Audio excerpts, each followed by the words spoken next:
is dead. Yes. Arguably one of the most powerful film entrances of all time. This is my well. I have drunk from it. You are welcome. Immediately it turned the little-known Egyptian actor Omar Sharif into a Hollywood star. This pistol yours? No, his.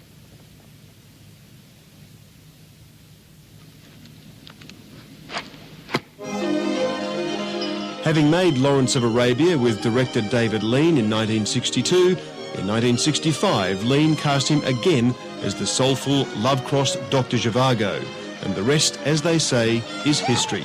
His silver screen stardom was assured. Then in 1968, he shocked the Arab world when he made love to a Jewish woman on screen in Funny Girl. What a beast to ruin such a pearl. Would a convent take a Jewish girl? His native Egypt condemned him, banning his films. Despite a lull in his career in recent years, few have forgotten his arresting screen presence. Omar Sharif, thank you very much and welcome to Foreign Correspondent. It's a pleasure. To start with, I guess, coming back to movies, if you like, why did you stop making movies? Look, I stopped making movies because for the last 25 years I've been making a lot of rubbish because I was in debt all the time. I used to gamble quite a bit, and then I was always broke. I was always one film behind my debts. And so at some point, I had to work all the time, support my family and myself and all my expensive tastes. And then I decided it became ridiculous at some point. It got to the stage where my own grandchildren used to make fun of my films, which is very serious. What did they say to you? Well, they used to say, the previous one was terrible, grandfather, but this one is even worse. So I decided it was time to stop and keep some dignity, especially vis-à-vis my grandchildren. And so I decided to wait for something decent to come, something that I'd like, that I'd feel enthusiastic about. And then this little story was sent to me. Tu as fait le menu pour ce soir. Alors viens voir, viens. I found it very charming and beautiful and kind and gentle. Comme entrée, j'ai ce pâté pour chat qui fera l'affaire. Très bon, ton père n'y verra que du feu. Tu lui dis que c'est une terrine de campagne. Toi, tu évites. Le pain, c'est pas la peine d'en acheter tous les jours. Tu le passes un peu par le four, puis c'est très bien. And I thought also it was befitting for me as a well-known and beloved Arab personality to make a statement about, the relationship between the Arabs and the Jews with all the stuff that's happening and the violence and all, to say that it is possible to live together, to love each other. It's not impossible.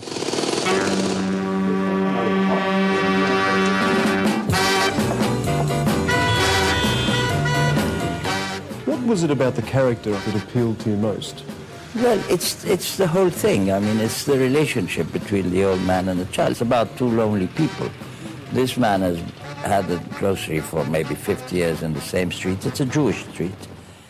And he is a strange person because he sits there and he only exists when the boy walks in.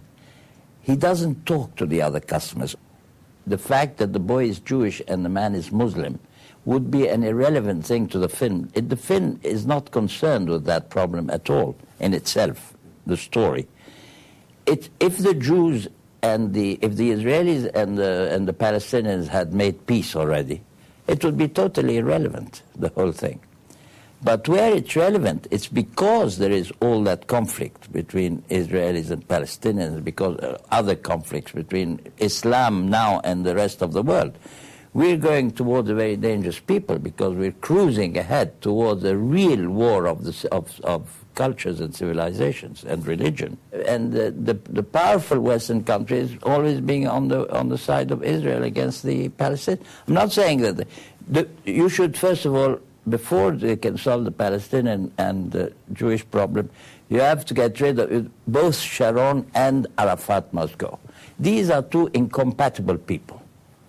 They've hated each other for ages, They're not going to start loving each other now. They're not going to make deals together, that's for sure. Do you believe that with America bankrolling effectively Israel and with the Arab world effectively backing the Palestinians, is there a real way out of this?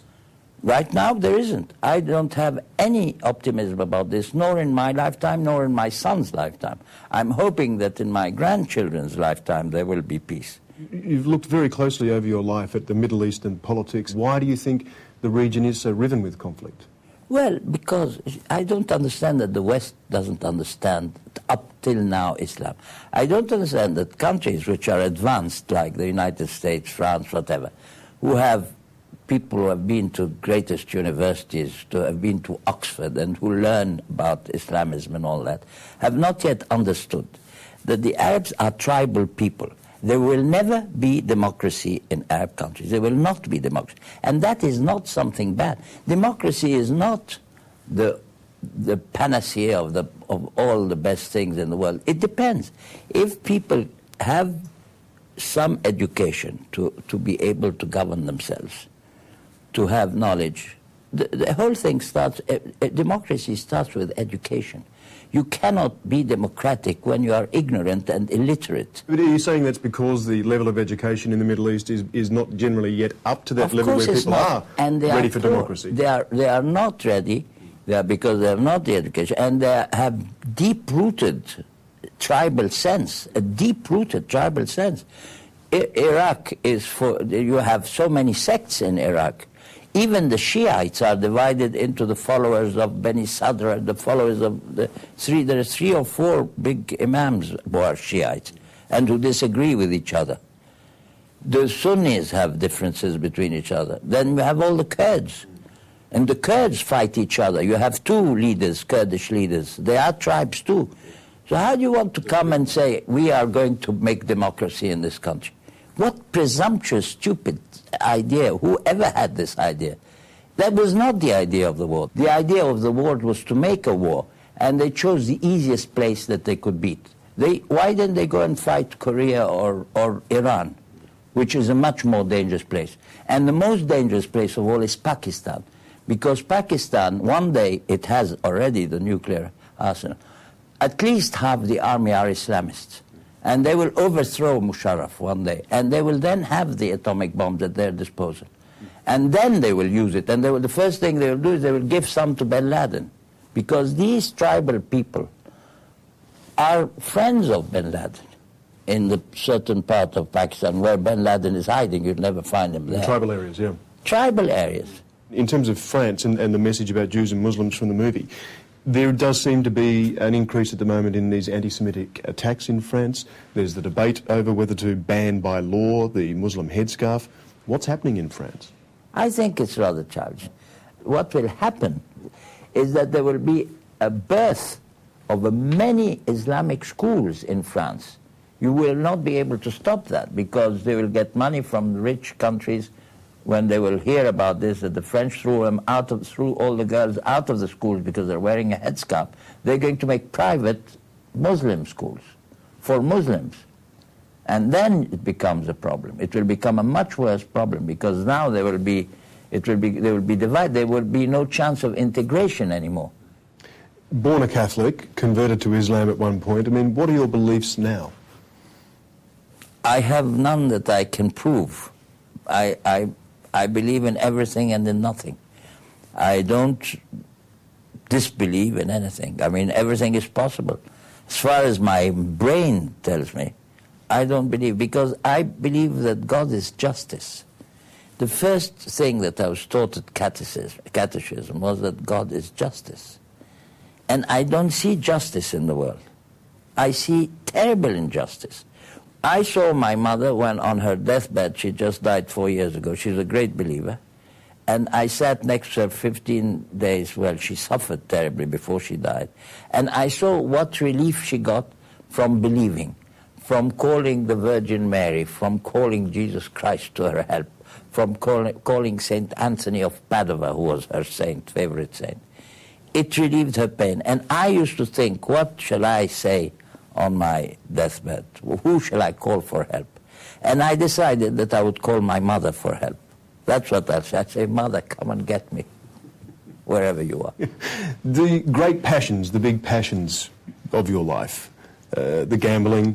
I never had a passion, nor for gambling, nor for anything else. Horses a little bit, and that was the only passion, and my work. What was it, I guess, that attracted you to the gambling? Boredom. I was a lonely man living out of suitcases in hotels. And when you arrive in a new place and you don't know anyone, the only place where you can go, if you're a well-known person, to have dinner alone is a casino. You go to a casino, you have dinner by yourself, no one criticizes you, and then you play a little bit to give yourself some emotion, to fight the boredom of being by yourself, get some excitement. That's all. Have you found yourself lonely? I mean, you've been separated for, 40 years now, and you've lived in the hotel, and the 35 years. 35 years? Yes, sometimes I'm lonely, and sometimes I'm not. If I was profoundly lonely, if it bothered me, loneliness, I wouldn't be lonely. I could have a girl, I could have a woman with me, I could have a companion if I wanted. I wouldn't want someone to come and interfere with my relationship with my friends and my which wine she wants, as opposed to which one I want. I'm happy. You're now almost 72. What is important to you now in life? My family. I have not given, I think, enough time to my family because I was working a lot and traveling. I never worked out of a base. So my family is now my priority, to spend as much time as possible with them, and if a good part comes along, to give it all my attention.